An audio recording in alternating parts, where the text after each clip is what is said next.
Sextou, pessoal, está começando mais um É Sexta, o meu podcast, que é o trabalho do meu mestrado. Esse é um recado para você estudar, estude, certo? Que estudar lhe abre portas. E hoje eu estou recebendo aqui um querido amigo de longa data, jornalista esportivo, um dos mais conhecidos da cidade de Campina Grande, uma pessoa que eu tenho um prazer e alegria de dividir a bancada no dia de hoje, nesta sexta-feira, Gustavo Carneiro. Carneiro, muito obrigada por ter aceitado o convite. Eu estou radiante por estar aqui conversando com você. E eu tenho certeza que você é a pessoa certa para responder todas as perguntas, para a gente falar muito de basquete em televisão em Campina Grande. Fala, Giovana Teixeira, eu que agradeço quando você entrou em contato comigo para falar sobre seu projeto, seu mestrado e ainda mais sobre esse tema. Claro que eu não ia ficar de fora disso, eu aceitei de imediato. A gente sabe o dia a dia da gente como às vezes dificulta um pouco, mas a gente sempre tem que arrumar uma brechinha, né? Então, assim, a gente está aqui, vamos contar muita coisa sobre a TV Itararé, que é Rede Ita agora, e também sobre o basquete.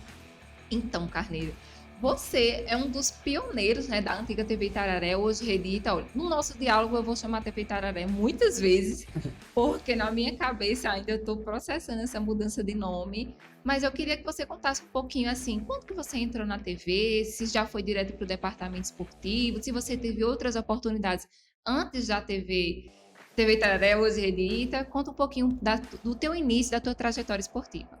Olha, Gel, a minha trajetória esportiva começou não na TV Itararé, ainda no antigo site futeboldaparaíba.com, que era um site muito conhecido aqui em Campina Grande, em toda a Paraíba, ganhou uma dimensão até nacional, que a gente acessava, conhecia o trabalho que a gente fazia.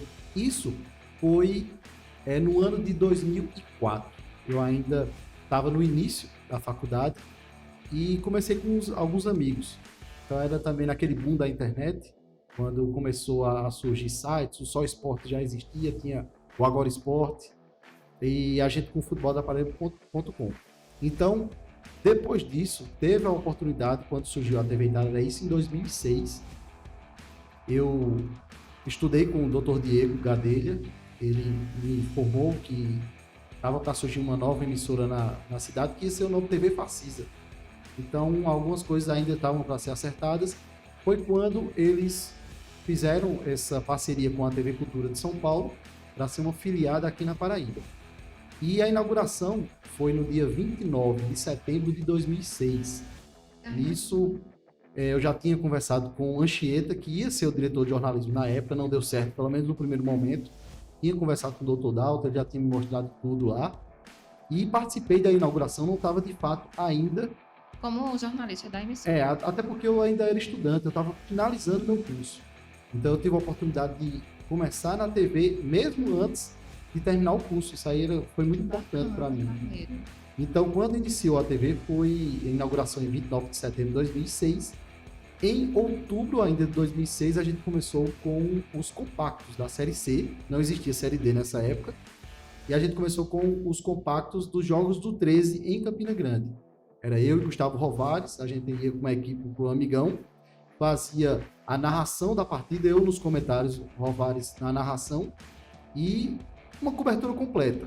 Então, quando acabava o jogo, a gente levava o material para a TV, capturava as imagens, fazia edição rapidamente, em um determinado horário, soltava lá uns 10 minutos de melhores momentos, com a narração, com os comentários. E isso foi divulgando o pessoal que é apaixonado por futebol, gostava, acompanhava e, de certa forma, conseguiu fazer com que a TV começasse a ser conhecida na cidade.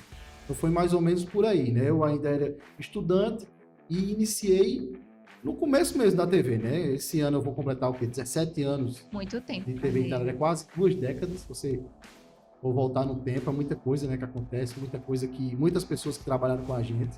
Então, foi aí. A gente iniciou aos pouquinhos. A TV Itararé começou com o jornal, depois veio o programa de esportes. Em 2006 ainda já tinha um jornal local. E o programa do esporte, que é Itararé Esportes, foi ao ar em janeiro, acho que, se eu não me engano, 21 de janeiro de 2007. É bom de data, hein, Carneiro? Foi o primeiro programa. Caramba, então, tipo assim, logo, pouco tempo depois, poucos meses depois que a emissora chegou em Campina Grande, já tinha um departamento de esportes, não, já tinha um departamento antes e depois já ganhou um programa próprio de esportes, né? Na verdade, não existia ainda um departamento de esportes, porque o esporte, dentro da emissora, ela faz parte do departamento de jornalismo. Sempre foi assim. Mas ganhou logo um programa, né? Um programa local, que esse programa de esporte sempre foi à noite.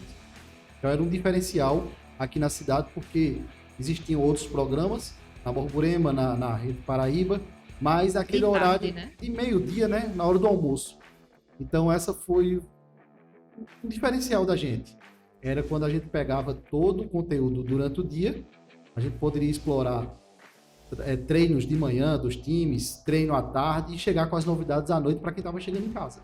Então, assim, isso foi um diferencial que a gente teve. Sempre foi pensado que esse programa seria à noite para ser um diferencial ou foi questão de grade mesmo? Não, o horário que a gente tem é à noite. Foi mais com relação à grade, porque no de meio-dia já tinha o jornal da hora do almoço, ligado com a política, depois o programa Ponto a Ponto com Paulo Roberto, e na grade tinha o Itararé Notícias, segunda edição, que era na época, entrava, acho que no começo da noite, e depois entrava o Itararé Esportes. Então, uma coisa puxava a outra. Também tinha universidade. Então, isso era para tentar segurar a audiência com 3 programas seguidos. Locais, né? Então, encaixaram a gente ali no horário da noite e sempre foi bom. Sempre deu certo, né? E um dos diferenciais do Itararé Esportes, né? Eu vou ficar puxando, porque por quase 20 anos, como você bem falou, o nome era esse, né? Itararé Esportes. Exato. Sempre foi um dos programas com maior duração, né? Um dos grandes diferenciais, assim, um colega meu, o Ranieri Soares, ele fez um trabalho há pouco sobre como as emissoras da Paraíba trabalhavam outras modalidades que não o futebol.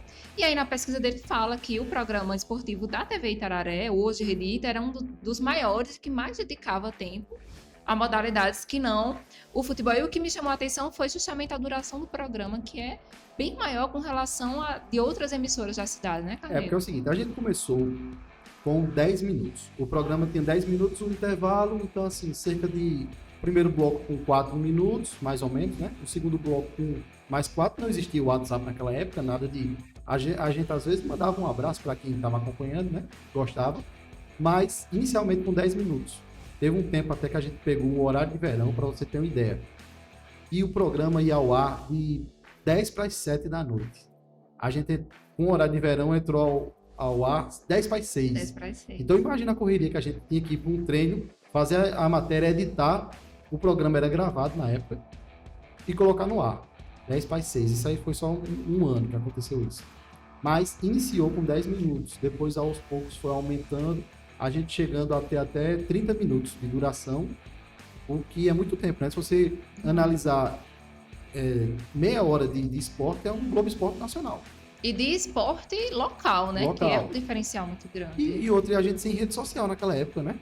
Porque hoje em dia é muito fácil você receber um gol, futebol de pelada, em qualquer cidade da Paraíba, alguém que estiver acompanhando manda, consegue ajudar a gente, porque eu já fiz matéria há pouco tempo com o meu celular. Eu fiz a matéria, as imagens todas, filmei a entrevista, editei, fiz então assim, tudo com o celular. Mas antigamente a gente não usava muito, né? Como usa hoje. Então, tipo assim, era muito na raça mesmo, né? Porque não tinha participação do telespectador, não tinha nem tempo de mandar alô pelo WhatsApp, áudio pelo WhatsApp tinha, porque não existia, né? Não tinha. Era quem ligava para a TV e pedia um alô, né? Exato. A gente às vezes sorteava um ingresso, uma camisa, e os telefones da TV não paravam. Então era quando tinha um telefone que a gente atendia, aí outras pessoas ligavam, caía em outro telefone, aí caía em outro, e tinham acho que uns 4 aparelhos na redação, todos tocando. Caramba, Carneiro, que bacana saber disso. Hoje em dia perdeu um pouco, né, essa questão de ligar, porque o pessoal manda tudo pelo WhatsApp. Realmente, hoje em dia, poucas pessoas ligam, porque o contato direto hoje é pelo WhatsApp. Rede social hoje tomou conta. Mas fazer jornalismo sem o WhatsApp, eu ainda peguei uma época sem o WhatsApp, e era no rodão, porque você tinha que ir em loco, você tinha que entrevistar as pessoas ou por telefone e transcrever ao mesmo tempo, era uma agonia. Quando eu trabalhei em jornal, meu amigo, era um Deus nos acuda. Eu disse, eu podia repetir um pouquinho, então, tipo assim, era muito difícil. E é um facilitador, né? Assim, a gente meio que virou escravo do WhatsApp, não tem pra onde.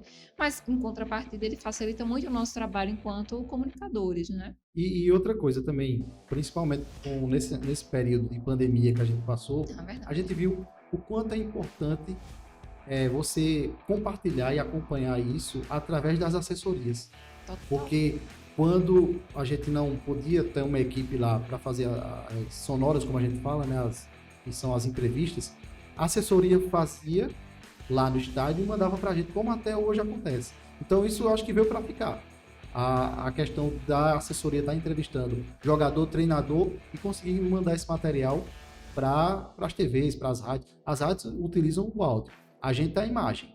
Então, assim, foi uma coisa muito bacana que hoje em dia a gente tem que saber levar isso ao nosso Como favor, uma né? ferramenta que veio para Exato, somar, né? exatamente. Inclusive, eu produzi até um artigo científico, Carneiro, sobre isso, com o colega Iago Sarino, ele que é da Rádio Tabajara, e do Jornal União, justamente sobre isso, assim, em plena pandemia, nós dissemos assim, de esporte, o que é que tem pra gente falar? E a gente foi analisar justamente esse fenômeno das assessorias que viraram protagonistas, né, no nosso meio de comunicação, porque sim, tinham o isolamento sanitário, né? Não podia cobrir em loco por questões de saúde e transmissão da Covid mesmo. Então, as assessorias passaram a ter um papel essencial como emissor mesmo, como se a assessoria não manda e a gente fica sem contato com a assessoria, fica difícil saber certas informações, né? Então, como você bem falou, veio como um artifício, como ajuda para somar no fazer jornalístico da atualidade, né? Exatamente. E durante todo esse tempo, não é porque eu estou aqui, porque eu ainda estou na emissora, que hoje é Redita, mas a Itararé praticamente não perdi um treino. Eu acho que a gente praticamente ia em quase todos os dias. A gente tinha o quê? Dois repórteres. Quando um chegava do 13 ou do Campinense, o outro partia pro rival. Então, assim, a gente trazia quase que todos os dias notícias e Dos matérias dois. dos dois. Então, assim, muita gente não ia. Mas aí a gente não tem o que se meter com relação ao dia a dia dos outros. Mas pelo menos a gente sempre fazia esse papel. Mas eu sempre vi, Carneiro, como um diferencial da TV Itararé hoje Rita, o departamento próprio de esportes, porque as outras emissoras a gente consegue ver que é um profissional assim, que é do turno, né? Então, às vezes, ele cobre o futebol ali de 3h30 ou 4 horas, pega o início do treino, grava as imagens, ou então pega só o fim para pegar alguma sonora e depois vai fazer outra coisa, vai para a É, delegacia, vai fazer um ao vivo, vai fazer uma entrada para o Jornal da Noite. Então, tipo assim, a Redita sempre teve esse diferencial de ter a a equipe equipe exclusiva para própria esporte. para o jornalismo esportivo, né? Isso. A gente sempre teve essa. É o seguinte: para você ter uma equipe só de esporte, você tem que ter o cinegrafista, que é o que vai fazer as imagens, um repórter, tem que ter o editor de imagens, tem que ter um motorista. Então, assim, sempre a gente teve essa equipe. É uma equipe completa. Então, você está à disposição. O que estiver acontecendo de esportes, você tem como mandar uma equipe. Eu já compartilhei momentos com outros repórteres que a gente está saindo correndo daqui porque aconteceu um acidente. Então, assim, Verdade. eu não saía de lá do treino do 13 ou do Campinense, porque o meu papel era apenas aquele de pegar o futebol, porque a gente já tinha outra equipe na rua para fazer isso. A não ser se eu tivesse voltando para a TV e acontecesse um acidente, alguma coisa, claro que eu estava na metade do caminho, na hora do acontecimento Tinha eu que ia fazer, fazer. né? Como já aconteceu, O sabe? faro de jornalista fala mais alto. Exato, já aconteceu isso. De eu ir fazer uma matéria ainda na TV Velha, que era lá na Facisa. Acho que, se eu não me engano, foi uma matéria de handebol. E ao lado da faculdade tinha acontecido um homicídio. Então a gente recebeu a informação, eu fui com a equipe para lá, a gente pegou, fiz a matéria e depois eu fui para a matéria do esporte. Então a gente não tem como deixar de fazer também. Não tem. Mas, Carneiro, como é que começou a cobertura do basquete na Redita, que hoje é um dos principais cartões de visita da emissora, né? Porque é impossível falar de basquete local, de basquete em Campina Grande, não só do basquete Unifacisa, mas da modalidade em si em Campina Grande, e não falar da TV Itararé, da Redita. Então, assim, me conta, como que surgiu isso? Foi por conta do time? Foi depois que o time começou a ganhar títulos ou foi antes, quando ainda era um projeto aniversário? Conta pra gente entender um pouquinho. É porque é o seguinte, a TV Itararé sempre começou forte no esporte, né? Primeiro, como eu lhe disse, a gente começou a fazer os compactos da Série C em 2006. E pouco tempo depois a gente já estava começando a explorar mais esse campo de transmissões, de outras competições. A gente chegou a transmitir também uma competição de vôlei de areia, vôlei de praia, mas de areia aqui no Parque da Criança, que foi transmitida ao vivo também. A Copa de Pelada nem se fala, né? Que a gente passou 10 anos com a Copa de Pelada, todo ano um campeonato novo. E o basquete chegou também de uma forma forte, porque o Dr. Diego, ele sempre foi um apaixonado por basquete, morou nos Estados Unidos, acompanhou o que as universidades fazem lá. Os Celtics, né, que falam. Exatamente. Então, assim, ele pensou, não, eu vou trazer isso lá para a Facisa, para Campina Grande, para montar esse projeto. Iniciou com a Facisa, antigamente era a Facisa, participando de campeonatos estaduais, campeonatos paraibanos. Tanto é que foi ex-campeão. Então, assim, no início a gente começou transmitindo o Campeonato Paraibano, ainda era no Clube do Trabalhador, na ABB, e, se eu não me engano, Copa Nordeste de basquete a gente transmitiu também. Então, assim, foi uma escadinha até a equipe chegar no NBB, que não foi fácil, foi muita coisa, muito investimento e, assim, muita novidade, né? Porque antigamente o pessoal de Campina Grande ainda tem isso, né? De futebol ser mais forte. 13 campinenses você não consegue comparar, claro, com o futebol. Mas mesmo assim mudou muita coisa em relação ao que é o basquete hoje na cidade. Por conta justamente desse projeto que veio lá de trás, que a gente começou transmitindo um campeonato paraibano. Foi pouquinho, sabe? Pouca coisa até subir. Quando você fala de transmissão, era transmissão do jogo completo ou era compactos transmissão, também? Não, transmissão ao vivo. Como a gente fazia na Copa do Pelada. Igual como faz hoje, completo. Mesma coisa. A gente, inclusive com 2 repórteres, um em cada equipe. O narrador, comentarista, né, que era Joaquim Passos, sempre deu essa força pra gente. Eu e Michel Bruno, a gente fazendo a parte de reportagem. Rovares era quem fazia a parte da narração. E a gente fazia uma cobertura muito bacana.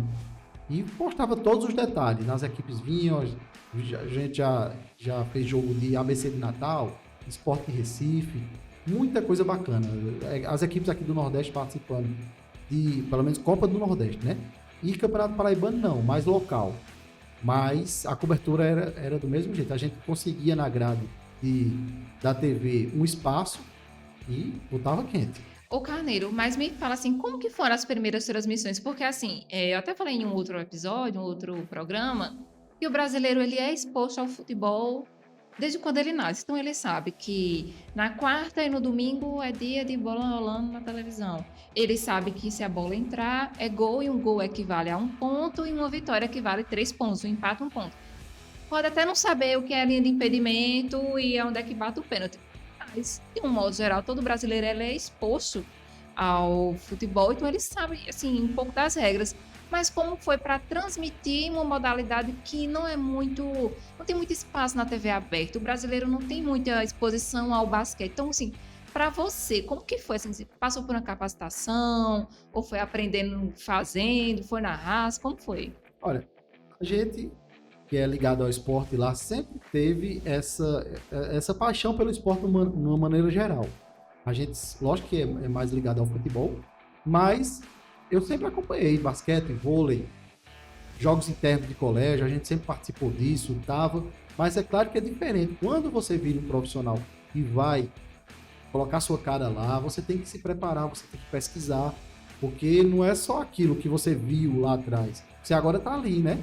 Passando uma informação, você está transmitindo, participando de uma transmissão. Então, foi mesmo que na raça também, sabe? A gente chegou lá, teve essa oportunidade de transmissão e começou. Então, assim, para você ter uma ideia, durante as transmissões da Copa de Futebol Amador, que a gente chama de Copa de Pelada, a gente na sexta-feira trazia um quadro Viva Meu Bairro, que a gente contava a história de Campina Grande, das equipes, dos bairros da cidade, muita curiosidade. Então, a gente fez muita coisa bacana. No basquete, a gente trouxe o Sextou, que era um quadro onde a gente, para quem estava em casa acompanhando o Itararé Esportes, a gente mostrava as regras, como é que funcionava o basquete, curiosidades. Então, pessoas que acompanhavam mandavam e-mail. Olha, eu queria saber sobre 9 isso. e-mails. Era porque naquela época não tinha... se eu não me engano, acho que já pegou o WhatsApp, porque o WhatsApp, não sei se é de 2012 pra cá, né? Eu criei a minha conta quando eu tava saindo da escola, isso foi 2012.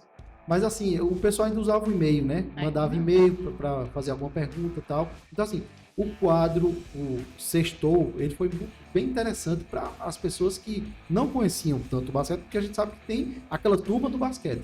Tem a turma do futebol que é maior, tem a turma do vôlei, turma do basquete, turma do skate. Então assim, aquela turma do basquete já conhece. Só que tem muita gente acompanhando o programa que não conhecia muito a modalidade. Então, através desse quadro, a gente conseguiu explorar um pouco mais o basquete e mostrar para quem está em casa o que é realmente o basquete, né? Então, foi muito bacana isso. Mas, assim, então, no caso, tanto vocês eram expostos, né, a aprender para poder ensinar, Sim. quanto vocês também recebiam feedback da população que queria saber mais sobre a modalidade. Então, Sim, chegava a mandar certeza. e-mails. Então, conta mais, assim, como era essa troca com o público. É porque é o seguinte, a ferramenta da internet sempre foi importante, né? Com redes sociais. O próprio e-mail era o que o pessoal tinha mais acesso. Então, o pessoal mandava parabenizando, algum detalhe do que gostou, do que não gostou em alguma transmissão, mas de curiosidade para o quadro Sextou, para fazer alguma pergunta, a gente trazia o Joaquim Passos. Ele é quem gravava com a gente. Então, a gente disse, olha, Joaquim, hoje o tema é isso aqui. Quando a bola acontece de o tempo esgotar, vale a cesta, não vale. Então, no mundo do basquete tem muita curiosidade para como é que quando volta o jogo no segundo tempo, porque não tem bate o meio de campo, não existe isso, né? É verdade. Não tem empate no basquete, então muita coisa verdade. a galera não sabia, né? Então a gente pegava cada detalhe desse para poder colocar na televisão, dar o detalhe para quem estava em casa. Então, assim, o feedback do pessoal era muito bom, o pessoal gosta. Mesmo você sendo um apaixonado por futebol, mas você sente a curiosidade, você se sente atraído pelo assunto e começa a gostar também de outro esporte. E você falou aí de quando volta para o intervalo, como é que funciona. Eu também tinha essa curiosidade. E quando a Unifacisa ganhou a Liga Ouro, eu fui fazer um curso de arbitragem. Sim. Para eu poder entender, porque na minha cabeça não fazia sentido 3 árbitros que ficavam girando na quadra. Porque tem 3 árbitros também, né? Entendeu? Tem 3 árbitros e ainda tem a mesa com um monte de gente. Então, assim, eu disse, não, para eu poder falar com propriedade, eu preciso fazer um curso, porque eu não tinha sido exposta ainda de uma forma tão profunda, né, ao basquete. Você já, quando em 2019, já tinha o quê? Mais de 10 anos, né, que você já estava na cobertura do basquete, então já tinha aprendido bastante, mas eu não, e eu recomendo a todo profissional que for adentrar em uma modalidade nova, que tenha pelo menos esse cuidado, né, de estudar, se puder, tiver disponível na federação do seu estado, fazer um curso, porque assim, as regras também mudam, né, mas se a gente tiver pelo menos uma boa base, hoje em dia o próprio basquete também usando um VAR, né? Isso. Porque antes não tinha isso, o vôlei tá usando, o futebol quase todo jogo tem, o basquete também, né? Pois então, assim, é outra novidade que entrou no mundo do basquete. Então, muita coisa diferente que muda, né? Como você falou. As regras vão mudando todo ano, a FIBA atualiza, todo ano tem regra nova, e teve a entrada do Instant Replay, né?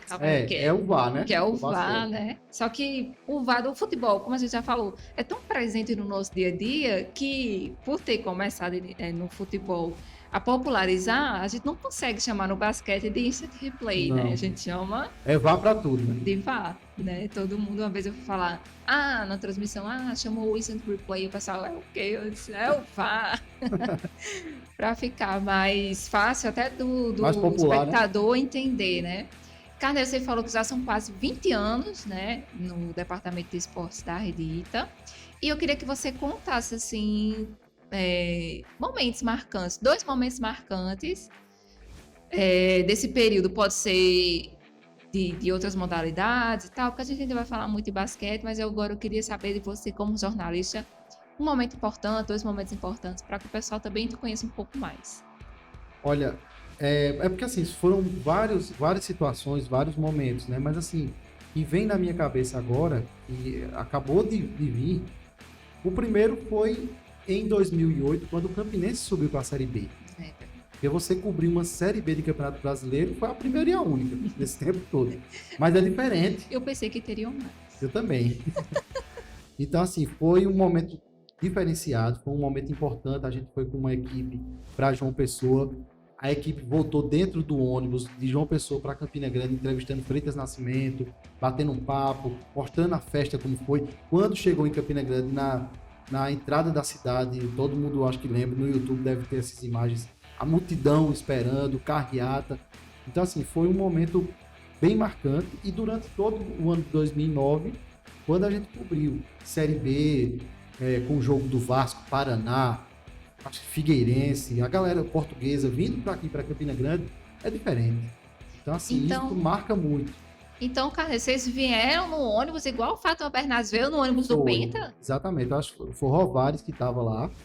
E ele veio ao lado de Freitas Nascimento, batendo aquele papo durante toda a viagem e mostrando coisas que só a gente teve. Caramba, então eu vou atrás. E aí, quem quiser, colegas aí que estão me assistindo e querem estudar jornalismo esportivo academicamente, acabou de surgir um grande tema, tá vendo? Né, que é de pesquisa, porque realmente foi um apogeu que o desporto da Paraíba só veio sentir novamente algo parecido com o Botafogo sendo campeão da Série D e o Unifacisa ganhando a Liga Ouro, né? Que eu acho que foram as Pronto, vezes... a Liga Ouro foi a segunda, né? Que eu ia contar. Mas assim, na cobertura da Série D, do título do Botafogo, eu tava lá também. Que bacana. Eu fui com o Michel. A gente foi com duas equipes. Eu fiquei no gramado e Michel em cima lá. Então assim, a gente fez uma cobertura completa também. Como se fosse um time de Campina, não teve isso? Normal. Só que pra gente o que marca mais é Campina Grande pelo fato da gente ser daqui, pelo fato da gente estar aqui. Mas isso não tirou o mérito do trabalho, do próprio título do Botafogo, que a gente fez uma cobertura especial. E a conquista da Liga Ouro, por se tratar de uma outra modalidade que mexeu com a cidade. Na chegada da equipe em Campina Grande, foi no carro de bombeiros, o corpo de bombeiros lá em cima com a taça. Então, eu lembrei muito da época que o Campinense conquistou o acesso e na entrada da cidade do mesmo jeito. Mais de uma década depois, Campina viveu, né, esse 2018 sentimento. 18 ou 19, por aí, foi a conquista, eu acho que 2018. Foi 19. Foi 19, né? Então, assim, foi um outro momento muito marcante, porque a gente tava naquela luta, naquela batalha, a gente que eu digo, não que eu joguei, mas que eu acompanhei tudo, você se sente um pouco parte disso. Então, assim, durante tudo que a Facisa passou, a Unifacisa passou, para chegar a ganhar do São Paulo lá dentro, a gente fez uma cobertura de matéria na cidade, várias televisões ligadas, acompanhando o jogo, quem diria, né? Um jogo de basquete, como se fosse um futebol. E lá na arena, muita gente acompanhando um telão lá, na hora do título, foi coisa de louco. Então, assim, foi outro momento marcante. A equipe chegou, foi pro carro do Corpo de Bombeiros e saiu nas ruas de Campina Grande comemorando. Então foi outro momento muito bacana que está na minha memória também. Como você bem falou, Carneiro, você acompanhou desde o começo, né? Como a gente falou lá no começo do programa, desde as disputas dos paraibanos, né? Dos campeonatos paraibanos, Copa do Nordeste, Isso. E aí veio o Supercopa Brasil de basquete, Supercopa Brasil, Liga Ouro, até chegar Jubes também, né? Isso, que já é com a equipe universitária. E eu queria falar para você, você já disse que se sente um pouco parte, mas eu queria saber como você se sente em ter visto de perto, né? Uma das poucas equipes que acompanhou, a única equipe que acompanhou desde a sementinha, viu aí germinando até se tornar um projeto de repercussão nacional. E eu queria que você falasse um pouco disso. Você já disse que já se sente parte, mas eu queria que você falasse um pouco mais. Porque é o seguinte, esse projeto, a gente não sabia até onde ia, porque estava no começo, começando com o campeonato estadual, a Copa do Nordeste, algum outro campeonato nacional, mas o NBB a gente não tinha noção do que era NBB. A gente não sabia o que era NBB, porque a cobertura da gente ficava mais restrita, né? Mais local. Então, quando a equipe conseguiu chegar numa Liga Ouro, olha, a gente vai disputar, o projeto foi crescendo, cada ano uma equipe nova, contratação de jogadores, a gente vendo o que acontecia no futebol, a construção da arena. Acontecer no basquete, né? Exatamente, no basquete. Então, assim, a construção da arena, eu fiz matérias que só tinha terra lá. Caramba. Eu chegava lá, terra. Eu disse, olha, aqui vai ser a arena. Eu fui entrevistar o Dr. Dalto e Dr. Diego na sala deles, eles com um projeto aqui, me mostrando, ó, a arena vai ser desse jeito. E eu tentando imaginar, né? Eu digo, rapaz, que bacana tal. Só que você não sabe como é. Quando começou a construção, tijolo por tijolo, e o negócio foi caminhando, é que a gente vai ver na proporção do que estava tomando aquilo. Até chegar a Liga Ouro, a conquista da Liga Ouro e um NBB. E você está enfrentando de igual para igual um Flamengo. É verdade, até chegou a vencer o Flamengo. Foi, e pela competição oficial, pelo NBB. Venceu no torneio Integração. Um amistoso, né? Porque era mais de preparação, mas venceu no NBB. Então você está aqui enfrentando Franca, que é o atual campeão. Né? Para se ter uma ideia, o Franca, nessa competição de agora, 2022, 2023, venceu todo mundo lá e louco. 32 jogos, 32 vitórias. As duas primeiras derrotas foram para um fascista. Então, assim, para você ver a importância que é isso e a proporção que ganhou, né? Então, quando enfrentou o Franca lá, eu acompanho muito rede social, que o pessoal fala, muita gente louca, parecia, porque lá em Franca o futebol perde. A Franca é considerada a capital do basquete. Eles são loucos pro basquete. Então, assim, era uma rivalidade, é aquilo que perdeu pro time da Paraíba, eles ficaram loucos, né? Loucos. É verdade. Então, assim, eu acompanhei muito isso, mas voltando um pouco, a construção da arena, a gente vendo que o projeto estava crescendo, o negócio estava andando, então isso entusiasma, né? De você procurar saber mais, procurar pesquisar um pouco mais, não só sobre o basquete, mas sobre a competição, a história do NBB, as outras equipes que estavam vindo para Campina Grande. Então, isso mexe com a cidade. Muita gente de João Pessoa vindo para Campina Grande para acompanhar as partidas na arena. Então isso mexe com a Paraíba. E foi que acabou mexendo, né, com todo mundo. Carneiro, eu queria saber de você, assim, qual foi o jogo mais marcante dessa tua cobertura? Você falou um pouco, né, o jogo contra o da Liga Ouro e tal, mas eu queria que você falasse um pouco de uma cobertura que você fez nessa trajetória do basquete Unifacisa, que te marcou, desde o começo até o último jogo que teve agora contra o Franca. Olha, jogo contra o Flamengo, eu fiz a cobertura na torneio integração e também no NBB, então Flamengo é Flamengo. Você mexe com muita gente, mexe com a cidade, mexe com o país. Então isso marca bastante. Outra que me marcou também foi uma transmissão da TV Cultura que você me deu essa oportunidade de trabalhar. Inicialmente era você que ia trabalhar nesse jogo, Unifacisa em São Paulo. Aí você não pôde, entrou em contato comigo, eu fui fazer, foi um sábado à tarde. Isso em transmissão nível nacional. Então foi outra situação que me marcou bastante, porque por mais que a gente participe de transmissões, de jogos locais, mas a nível nacional é outra coisa, né? Então, assim, foi outra situação, outro momento que me marcou bastante. Mas, fora milhares de jogos que a gente conseguiu estar em quadra, né? Não é nem em campo, né? Mas em quadra, participando. Muita coisa a gente acaba esquecendo também, porque é muita coisa mesmo. Mas alguns a gente acaba ainda guardando na memória, né? Teve algum momento assim, de bastidor que você falou? Tem alguns momentos que guarda na memória, então eu vou puxar essa memória aqui. Vamos tentar. Algum momento de bastidor das equipes, de um treinador que você via jogando e depois virou treinador, de um jogador que disputou NBA e veio pra cá, você entrevistou. Eu gosto de saber dessas histórias, sabe? Porque o povo de casa concorre comigo, vocês também gostam, curiosos, gostam de saber desses bastidores. Então conta Tem pra uns detalhes gente. bacanas. Isso. Quando os jogadores, os norte-americanos, começam a aprender o português, né? Aí você tá conversando com alguém aqui perto e eles entendendo o que você tá falando. Mas, olha, cuidado, não fala isso não, que Barney sabe, né? Entende. O Gaskins, né? Ele fala o português normal. Então, assim, são situações engraçadas que você acaba passando por isso, né? Mas com relação à competição, você conhecer jogadores que jogaram em seleção brasileira, treinadores de renome, conhecer o Alberto Bial, que é irmão do Pedro Bial. E eu vim saber disso muito depois, Tá viu? vendo?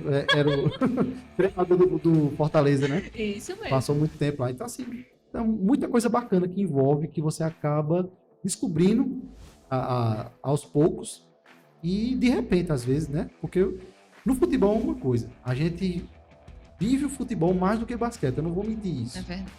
Mas quando você começa a conhecer algum outro detalhe do basquete, é o que fascina. É o que te apaixona. É né? verdade. Então, assim, aconteceu muito isso, né? Você entrevistar aquele. É porque eu esqueço os nomes do Tem pessoal, tanta né? gente, né?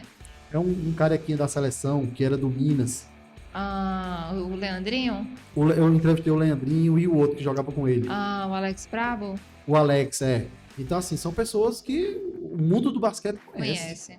Então, assim, muito bacana. Você tá ali do lado, você saber, pô, esse cara aqui eu sempre acompanhei, sempre entre aspas, mas assim, das vezes que eu acompanhei o basquete, Ele tava lá. ele tava lá jogando. E agora tá do meu lado aqui, eu entrevistando ele. Eu tive essa sensação quando eu entrevistei o Guerrinha. Sim, Acho o técnico, né? Isso, porque minha mãe era apaixonada por ele. Minha mãe disputou basquete na escola e tal. E aí, quando ela viu, meu Deus, o Guerrinha vai vir, eu disse, vai.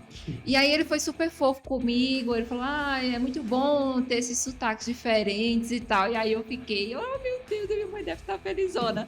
Mas assim, como você falou, o Leandrinho, quando eu olhei pro Leandrinho, eu falei, meu Deus, o cara jogou NBA e tá aqui. Pois é, a gente tá acompanhando ele numa seleção brasileira, Olimpíadas, não sei quantos NBB, né? É verdade. Por aí, então assim, muita coisa bacana e outras curiosidades também. É você entrevistar aqueles caras daquele tamanho. É verdade. Teve uma vez Capítulo lá à no, parte. teve uma vez lá no Clube do Trabalhador que eu ia entrevistar 2 jogadores, eram 2 torres gêmeas, sabe? Acho que tinha 2,8 metros. Muito bom. Por aí, eu tive que subir num banco. Não acredito, Eu Carneiro. subi num banco pra ficar perto da orelha dele. Ai, meu Deus. Aí eu fui fazer, se eu não me engano, eu fui fazer um vídeo, eu acho, ou uma gravação, um stand-up. E nisso alguém tirou a foto, alguém filmou. Aí mostrou aqui, ó, como é que faz pra entrevistar um cara desse. E o cara tem 2,5 metros. Isso que é bastidor, viu, pessoal? Vocês queriam bastidor? Então tá aí um bastidor. Que entrevistar um cara de 2,8, né? Não eu acho que o fácil, Guilherme Hubner tem, né? Tem que 2,8. ser na base do banco. O Gerson. Pois é, o Gerson é super alto. O mais alto que eu acho que já passou aqui foi o João. O pivô. O pivô era 2,15. Era João Vitor, é? Isso, João Vitor, 2,15. 2,15. Então, assim. Ele ainda batia no ombro de mim, não. Mas mesmo assim, a gente batia no peito dele. Não, eu acho que eu ficava no joelho dele, porque toda vez quando eu ia falar com o João, a câmera ficava aqui, aí quando... Até pro cinegrafista era ruim. porque tem que... O tripé não subia, não.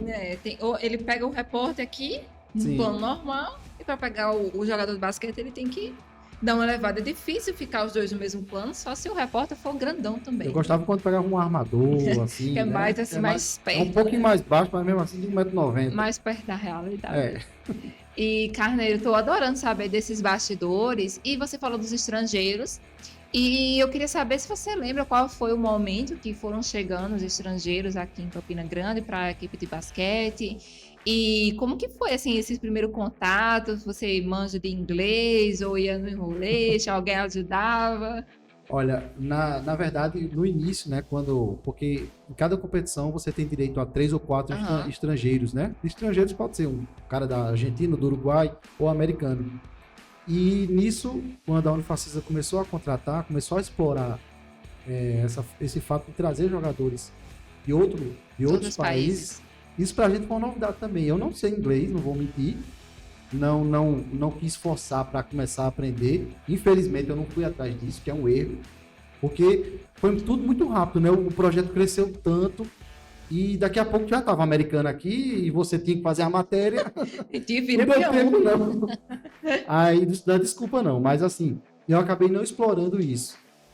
Mas a Unifacisa sempre teve a assessoria, que o pessoal entende bastante inglês, passava isso. A gente fazia a entrevista, ele do lado acabava fazendo a tradução, isso não foi problema, sabe? Não tivemos problema com relação a isso. Às vezes, um jogador da Colômbia ou da Argentina, você consegue ainda conversar um pouco. O americano acabou fazendo o contrário. Ele aprendendo português. E eu já entrevistei, acho que Barnes, falando português. Ele entende bem, né? Porque ele também. Porque ele jogou no Macaé, né? Ele tinha passado um tempo no Macaé antes de vir para cá, e aqui ele ficou acho que umas 3 temporadas, Foi. né? E ele já estava, o quê? 3 no Rio de Janeiro. Então, juntando foi tudo. tempo suficiente para aprender. E se ele não aprender, é problema dele, né? Porque tá no Brasil, tem que aprender. Exato. Mas a gente conseguia também entrevistar os americanos em português. Bacana, Carneiro. E agora, assim, depois que a Unifacisa passou a fazer parte do NBB e a Rede Ita fazendo essa cobertura tão intensa, tão massiva, qual foi o momento, assim, que você falou assim, caramba, a galera curte mesmo, a galera tá nos assistindo, a galera tá vendo a importância do nosso projeto? Olha, foram em momentos onde a arena estava lotada. A gente sabe que ali é um caldeirão muito grande, mas quando você olhava lá, que a gente tá com o retorno para o narrador e tal, e tinha algumas vezes que você não escutava o narrador por conta do barulho da torcida. Quando a gente parava para olhar para a arquibancada e viu ao redor aquela torcida na loucura, você diz, não, realmente a gente entrou para o projeto basquete. A Campina Grande respira basquete. Foi diferente. E esse é o momento onde você olha, muita gente, eu quero participar de um jogo, eu quero ver como é, e fica querendo ir. Às vezes não comprava o ingresso porque acabava. Porque a arena não é tão grande. Ela tem um lado de arquibancada maior, os outros menores, tem o primeiro andar, um segundo andar, mas não cabe tanta gente, eu acho que 2.000 pessoas, né? Acho que é 1.000, não chega nem a 1.500 a 2.000 quando aperta, né? Então, assim, quando a gente via a arena lotada, aquele pessoal lá vibrando e parecia uma cesta de 3, parecia um gol. É verdade. E a galera vibrava, quando você olhava, foi gol de quem? Então, assim, era que a ficha caía. Era mais ou menos nesse tempo, né? Teve algum jogo específico que você falou assim, poxa vida, o projeto basquete tá acontecendo, é isso aqui. Eu acho que foi quando o Flamengo veio pra cá. Da primeira vez? Quando o Flamengo, inclusive o Flamengo inaugurou a arena. Isso mesmo. Então o Flamengo inaugurou a arena já estava cheia. E quando veio para participar, jogar Unifacisa e Flamengo pelo NBB, é quando você via a torcida chegando, torcedor do Flamengo de um lado, Unifacisa do outro, você vendo que todo mundo tinha seu espaço para torcer, e você achando aquilo bacana, é onde cai a ficha. Você, rapaz, realmente Campina Grande mudou. Porque, se eu não me engano, teve um tempo até que, acho que 13 campinenses estavam até parados, não lembro. É porque, infelizmente, são gestões muito diferentes, então, enquanto a gestão da Unifacisa foi começando baixo e foi crescendo até levar o projeto para o maior patamar nacional que tem, a gente vê um paralelo com o futebol que estagnou, né? Não tem projeto pensando além, com daqui a 5, 10 anos, né? E para você ter uma ideia, jogadores que vieram de outros estados para jogar aqui tiveram filhos aqui. Se eu não me engano, não sei se foi o Guilherme Hubner, foi pai. Eu acho que um dos filhos nasceu aqui, eu não sei se teve outro também, eu tô esquecendo. Teve o pessoal também que estava desde o começo, né? Que eu acho que era o Rodrigo Peru, que ele tem família aqui também. O Peru, que era de Alagoas, isso, não me engano, de Sergipe. Essa galera que estava mais ali naquela época do Campeonato Paraibano. Isso, né? Eu ia dizer da Supercopa Brasil do Basquete, que para quem não entende, é como se fosse a Série C, né? Do futebol. Eu sempre faço esse paralelo porque nem todo mundo entende, até porque eu acho que essa competição nem existe mais. E aí veio a Liga Ouro, que era equivalente à Série B. E o NBB, que é equivalente à Série A. Eu costumo fazer esse paralelo para as pessoas entenderem a importância que é a competição e de ter um time de Campina Grande jogando uma Série A, né? Jogando a primeira divisão do basquete nacional. Pois é. Então, assim, o pessoal que vinha para cá começando a adotar Campina Grande como sua cidade, jogadores que têm filhos, o filho estudando no colégio aqui em Campina Grande durante o período que estava aqui, outros tendo filho em Campina Grande. Então, assim, é uma coisa muito bacana também de se ver, né? Porque você está dando oportunidade, você está empregando esses jogadores, eles fazendo o trabalho deles, dando alegria pro pessoal daqui em outra modalidade que não fosse futebol, e E você vendo muita coisa diferente, né? Então, assim, o basquete realmente mexeu muito com relação a isso. Carneiro, você falou que o basquete mexeu muito e que as pessoas, elas compraram realmente a ideia de torcer, né? E eu queria que você falasse assim, se as pessoas chegam a comentar com você, ou ligam para a televisão, ou mandam o WhatsApp, falando de que se tornaram adeptos ao basquete, que preferem o basquete ao futebol, porque, por exemplo, num programa anterior, teve uma moça que eu trouxe que era torcedora, ela é membro dos Jackers, né, que é a torcida organizada, que eles se dizem organizada, bem organizada, que não é como no futebol que a gente vê que é um pouco... às vezes acontece conflitos, etc. Eles disseram que são pacíficos.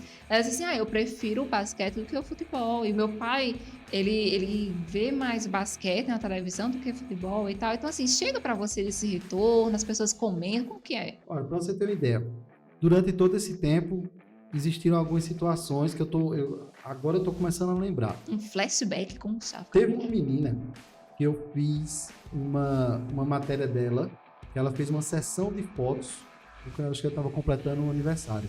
Foi na arena. Então teve uma foto lá que ela tirou em cima da cesta lá.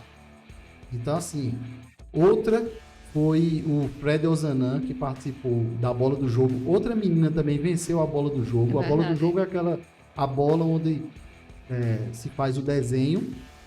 Todas as equipes têm um participante. E o melhor desenho escolhido pela organização é o campeão, né? Entre aspas. Então, Campina Grande teve essa representatividade e venceu a bola do jogo que está aqui na arena.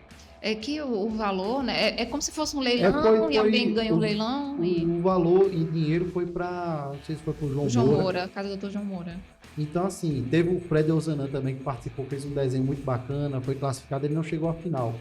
Então, assim, são situações que a gente começa a ver, pessoas que estavam sendo sócios torcedores, e você só via isso no futebol. É verdade. E sócio torcedor do basquete.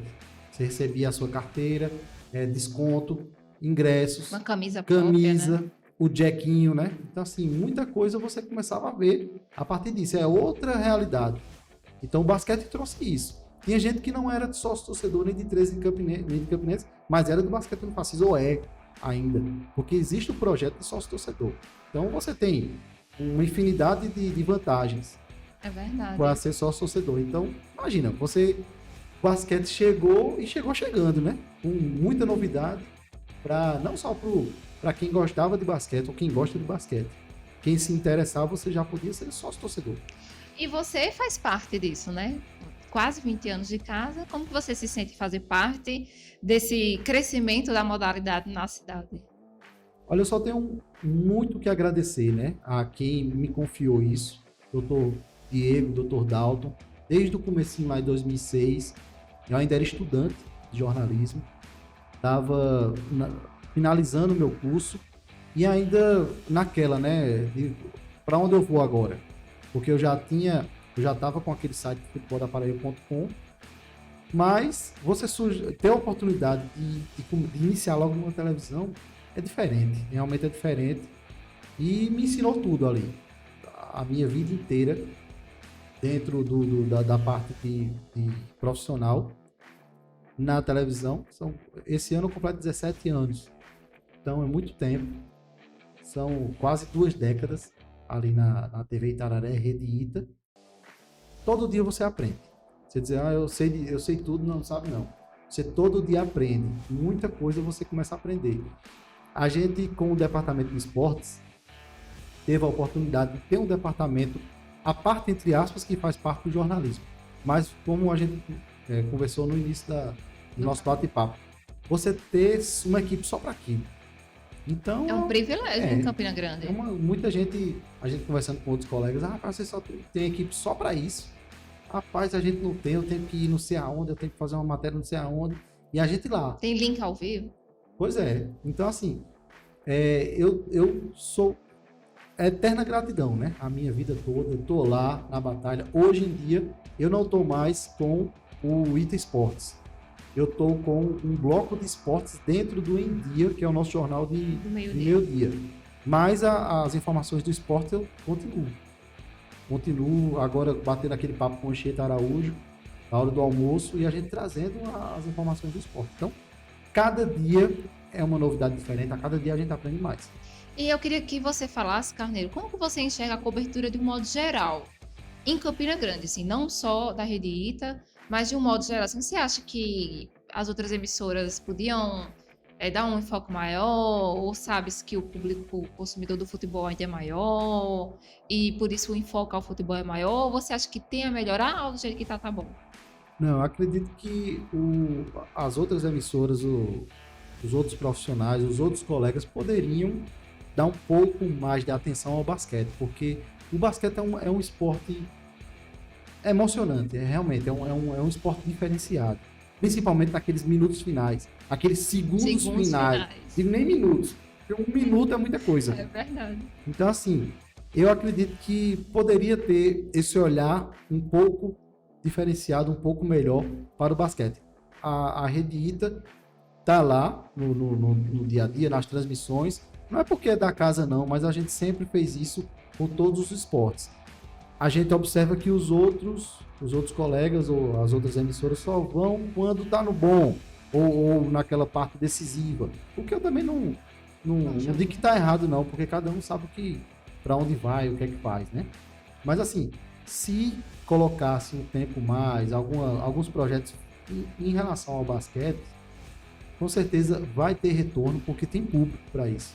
É verdade. O público não é o tanto do futebol. A gente não tem como inventar aqui, não. É difícil comparar, né? O futebol É o país do futebol. Não tem outro. Pois é, mas o basquete ele tem um público muito grande, que a gente nem imagina.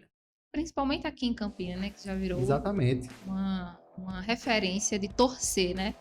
No basquete. Carneiro, a gente sabe que a Rede Ita, como você falou no começo, e a instituição Unifacisa, elas fazem parte do mesmo grupo familiar, né? A Ita. E isso colabora muito para que as transmissões aconteçam, né? Mas agora, no final, você fala assim, não é porque é da casa, porque a gente cobre outras modalidades com o mesmo afinco. E aí, eu vou te fazer uma pergunta, que é meio se ajuste, assim, você acha que se não fosse do mesmo grupo familiar, teria a cobertura do mesmo jeito, do basquete, ou não? Eu acredito que sim. Eu não sei com relação a transmissões. É porque tem questão legal, né, também? Porque é o seguinte, a gente faz as transmissões tudo em parceria com a liga, com os clubes, a gente consegue colocar todo o nosso aparato de profissionais para as transmissões. Existem transmissões que eles não liberam, claro, isso aí vai depender do jogo. Às vezes Minas, às vezes Flamengo não deixa, às vezes tem uma TV fechada que acaba tendo o direito de transmissão, mas assim, acho que quase todas as partidas da Unifacisa em Campina Grande a gente tem transmitido. A gente consegue transmissão de fora para cá, mas assim, existe essa parceria com a liga. Mas eu acredito que se não fosse da casa, a cobertura seria a mesma. Como eu lhe disse, não sei com relação à transmissão.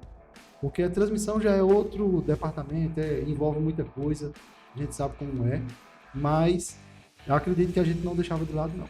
Carneiro, a gente vai chegando aqui na reta final do nosso bate-papo. É muito bom. Inclusive, eu te falei no começo que, além do script que a gente tem aqui, a gente vai tendo outras perguntas, porque é um assunto tão vasto, né? Que tem tanta coisa para falar, que a mídia local e a mídia independente também ainda não tinha aberto os olhos para essa temática tão vasta que é o basquete em Campina Grande. Eu vou fazer uma última pergunta, que é a última pergunta que eu estou fazendo para todos os meus entrevistados, que é: se você acha que a TV Itararé, Rede Ita, contribuiu para a construção da cultura do basquete em Campina Grande?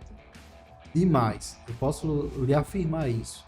Porque eu acredito que foi através de toda a cobertura lá do iniciozinho, onde aquela sementinha foi plantada, até hoje que a Unifacisa está no NBB, eu acho que só tem crescido. Então eu acredito que a TV Itararé, a Rede Ita, teve um papel fundamental em toda essa história, em todo esse projeto, e muita gente que acredita, que gosta do basquete, eu acho que conseguiu ficar firme e vir pro lado, né? Então, assim, o trabalho que tem sido feito é um trabalho que merece respeito e que o pessoal tem que olhar e tem que acreditar e tem que procurar saber mais, procurar compartilhar e se engajar mais.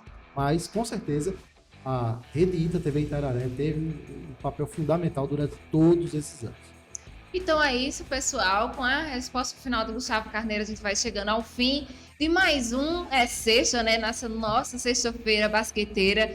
Carneiro, eu queria que você falasse aí suas últimas palavras no programa. Que você. Isso aí é calceta me ligando. Ainda bem que tá no silencioso. Que você desse tchau pra galera, se despedisse, né? Que a galera pode te encontrar. Você falou que é do meio-dia, dê mais informações aí. E ao mesmo tempo eu já te agradeço pela tua presença aqui, que foi tão cheia de histórias de bastidores, do jeito que a gente gosta. Giovana, eu agradeço muito esse bate-papo, que a gente pode mostrar um pouco do trabalho da gente. Algumas pessoas às vezes nem conhecem a gente, por mais que esteja há quase 20 anos na TV, mas tem gente que acaba não sendo um público, né? Não conhece. Mas hoje faço parte do departamento de esportes, continuo no departamento de esportes da Rede Ita.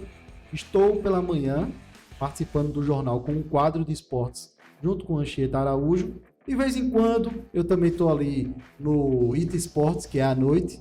Quando eu sou convocado, eu estou lá apresentando. E se alguém quiser conhecer um pouco mais do meu trabalho, um pouco mais da minha vida, vai lá no Instagram, né? Tem o Gustavo Carneiro no Facebook ou Gustavo Carneiro FN. F de faca, N de Nóbrega. E é o meu nome, né? Gustavo Carneiro Farias Nóbrega. Então, eu pensei, faca Nóbrega, que sobrenome é esse? Vamos lá, pro pessoal botar na cabeça. Gustavo Carneiro Farias Nóbrega, mas não toda. Gustavo Carneiro FN. Pois, Carneiro, muito obrigada pelo bate-papo. Assim, foi muito esclarecedor para muitas coisas, até para minha pesquisa. É sempre bom falar com quem é apaixonado pelo que faz, e é nítido que você é apaixonado pelo que você faz. Não à toa que você está aí há 20 anos de casa, quase 20 anos de casa, e não é todo mundo que consegue isso. Parabéns pela tua trajetória, parabéns por fazer parte aí dessa construção do basquete, da cultura do basquete em Campina Grande. E é isso, assim, até o próximo. Com certeza vamos nos conversar mais vezes, porque o Sexta vai ser um projeto que vai se perdurar para além da academia. E é isso. Valeu, Giovana. No dia que eu for convocado novamente, estarei aqui. Pois eu vou anotar e vou cobrar. Então, pessoal, Sexta, mais um capítulo, mais um episódio do Sexta, na verdade, né? Capítulo é coisa de série, de novela. Mais um episódio do Sexta vai chegando ao fim com um entrevistado de peso, e fiquem ligadinhos que ainda teremos mais conversa, mais Sexta, mais sextou aí nessas nossas sexta-feiras basqueteiras. É isso, um super beijo e até o próximo. Tchau!